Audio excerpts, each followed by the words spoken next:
علوم و فنون سے آراز تو کرتے ہیں مگر قرآن مجید سے اپنے بچوں کو دور رکھا ہوا ہے۔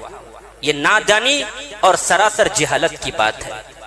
یہ قرآن مجید دنیا میں بھی آپ کو کام آئے گا، آخرت میں بھی آپ کی مدد کرے گا۔ قرآن مجید میں اللہ کے نبی صلی اللہ علیہ وسلم نے حدیث مبارکہ میں فرمایا اقرأوا القرآن فإنه يأتي يوم القیامة شفیعا لأصحابہ۔ لوگو تم قرآن مجید کو پڑھو، اس میں غور و فکر کرو، تدبر کرو اور اس کے احکامات کے مطابق عمل کرو۔ نبی صلی اللہ علیہ وسلم کا حکم امت مسلمہ کو یہ ہے اقرأوا القرآن، لوگو قرآن کو پڑھو، مسلمانوں قرآن کو سمجھو۔ لیکن مسلمانوں کا اکثر طبقہ قرآن مجید کے ساتھ ناانصافی کرتے ہوئے قرآن مجید کی تلاوت کی بجائے، قرآن مجید کے احکامات کے مطابق زندگی گزارنے کی بجائے، قرآن مجید میں غور و فکر تدبر کرنے کی بجائے، مسلمانوں کا اکثر طبقہ قرآن مجید کو جزدان و حریر و ریشم میں لپیٹ کر طاقوں کی زینت بنایا ہوا ہے۔ سال ہاں سال گزر جاتے ہیں، سال ہاں سال گزر جاتے ہیں، مسلمانوں کو اس کی تلاوت کرنے کا وقت نصیب نہیں ہوتا۔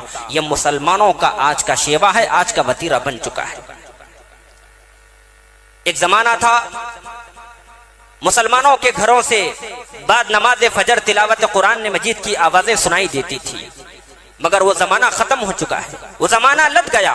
آج مسلمان نماز فجر پڑھنا تو دور کی بات ہے، نماز فجر کے بعد ایک اچھا وقت سو جاتا ہے، جب اٹھتا ہے تو اس کے ہاتھوں میں فون اور کانوں میں ہیڈ فون، گانا سننا وغیرہ وغیرہ کو اہمیت دیتا ہے۔ جب اس کو روکا جاتا ہے تو کہتا ہے اس طرح کرنے سے ہمارے دل کو اطمینان حاصل ہوتا ہے۔ محترم حضرات، یہ سراسر جہالت کی بات ہے۔ گانے سننے سے، رقص و سرور کی محفلیں منعقد کر کو سماعت کرنے سے انسان کو اطمینان حاصل نہیں ہوتا۔ یہ شیطان کا تبلیغ ابلیس حسین جان ہے، شیطان کی مکاری عیاری ہے۔ قرآن مجید کہتا ہے الا بذکر اللہ تطمئن القلوب، لوگوں گانے سننے سے انسان کو اطمینان حاصل نہیں ہوتا۔ الا بذکر اللہ تطمئن القلوب، لوگوں کو قرآن مجید کی تلاوت کرنے سے اطمینان حاصل ہوتا ہے، ان کے دل مطمئن ہوتے ہیں۔ تو اللہ کے نبی نے فرمایا اقرأوا القرآن فإنه يأتي يوم القیامة شفیعا لأصحابہ، لوگوں قرآن کو پڑھو، قرآن میں غور و فکر کرو، تدبر کرو، اس لیے کہ یہ قرآن کل قیامت کے دن صاحب قرآن کے حق میں سفارشی بن کر آئے گا۔ میرے بھائیوں، صاحب قرآن کا مطلب یہ نہیں کہ حافظ قرآن کا ہونا ضروری ہے۔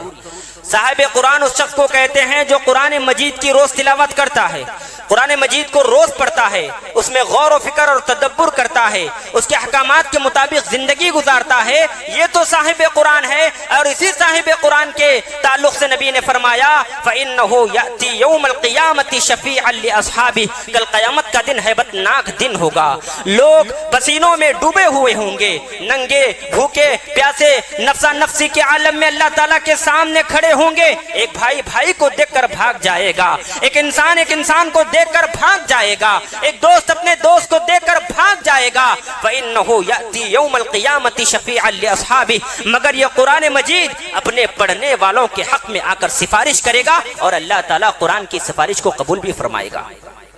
اللہ کے نبی صلی اللہ علیہ وسلم نے فرمایا الصیام والقرآن یشفعان للعبد یوم القیامہ، لوگو کل قیامت کے دن روزہ اور قرآن اللہ تعالیٰ کے پاس آئیں گے اور ایک بندے کے حق میں سفارش کریں گے۔